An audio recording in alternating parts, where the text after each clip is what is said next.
Assalamualaikum warahmatullahi wabarakatuh. Nama saya Siti Nela Hanifah dengan NIM P07133223052 dari Prodi Sarjana Terapan Sanitasi Lingkungan jurusan Kesehatan Lingkungan.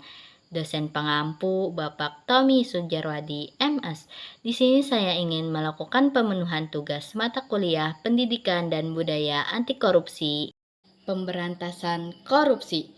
Upaya yang paling tepat untuk memberantas korupsi adalah menghukum seberat-beratnya pelaku korupsi.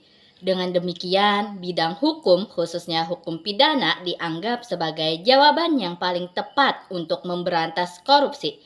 Merupakan sebuah realita bahwa kita sudah memiliki berbagai perangkat hukum untuk memberantas korupsi, yaitu peraturan perundang-undangan.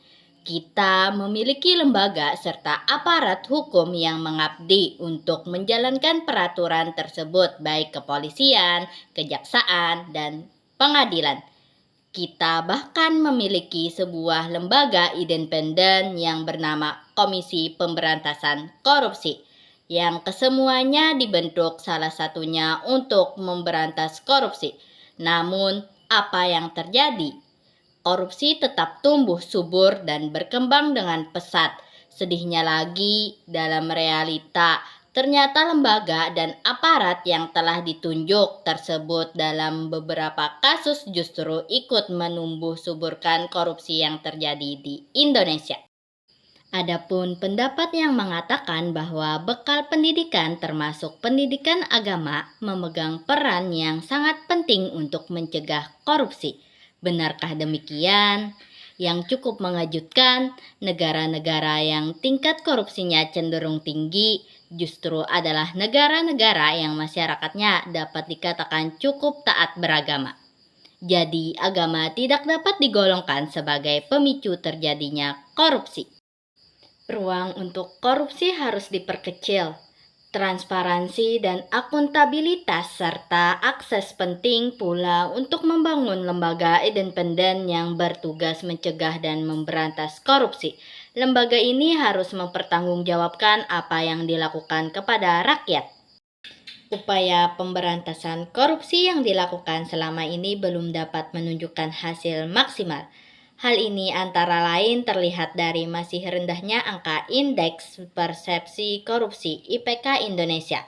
Dengan demikian, dalam strategi pemberantasan korupsi terdapat 3 unsur utama, yaitu pencegahan, penindakan, dan peran serta masyarakat. Salah satu upaya pemberantasan korupsi adalah dengan sadar melakukan suatu gerakan anti korupsi di masyarakat. Ayo kita ikut sertakan masyarakat dalam upaya mewujudkan Indonesia bebas korupsi.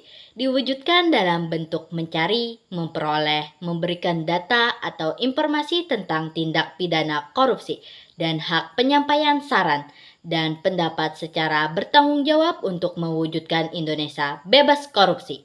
Oleh karena itu, kebebasan menggunakan hak tersebut haruslah disertai dengan tanggung jawab untuk mengemukakan fakta dan kejadian yang sebenarnya dengan menaati dan menghormati aturan-aturan moral yang diakui umum, serta hukum dan perundang-undangan yang berlaku.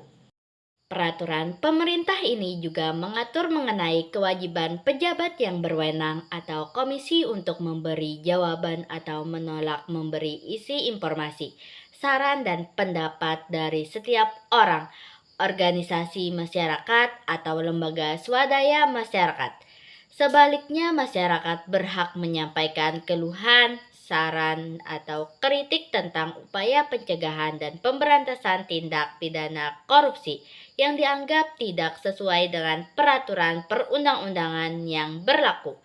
Pengalaman dalam kehidupan sehari-hari menunjukkan bahwa keluhan, saran, atau kritik masyarakat tersebut sering tidak digapai dengan baik dan benar oleh pejabat yang berwenang. Dengan demikian, dalam rangka mengoptimalkan peran serta masyarakat dalam upaya agar bersama-sama mewujudkan Indonesia bebas korupsi, pejabat yang berwenang atau Komisi Pemberantasan Tindak Pidana Korupsi diwajibkan untuk memberikan jawaban atau keterangan sesuai dengan tugas fungsinya masing-masing.